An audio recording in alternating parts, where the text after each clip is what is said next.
This is Mike with McNeely Custom Lutherie at McNeelyCustomLutherie.com.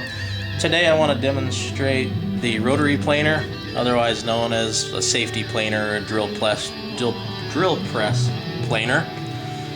I'm working on a piece of burled walnut. This is going to go on the headstock of an MCL1 5-string bass. My drill press is a small one that I'm using today just to demonstrate this one. This will plane it down real nice. It should turn out pretty good. The nice thing about this is I can adjust it and get it down way thinner than I can with my large planer. So I'm going to put on some safety gear and we'll get started.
A little bit of a demonstration how I've planed that down. I've also made a notch on this side so that as I can get this planed down, my finished thickness, I'll have that as a gauge to work with.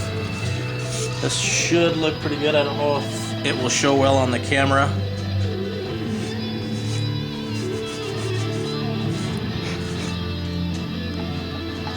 You can see some of the burl, or if it just kind of came in dark, real nice wave, kind of a quilted burl in there. Should look real good. Thing I like about this, again, very safe. Even when it's running, I try to keep my fingers away, but you've got a little ways in for the blades, right to there. So you've got about that much room. Love this thing. You could have your hands right up against it, and it's not gonna bite you. Again, this is going to be a headstock veneer for the MCL1 5-string bass. I use a lot of this stuff on many of the guitars and basses that I make. For more information, you can see some more of this at McNeelyCustomLutherie.com. Thanks, we'll see you next time.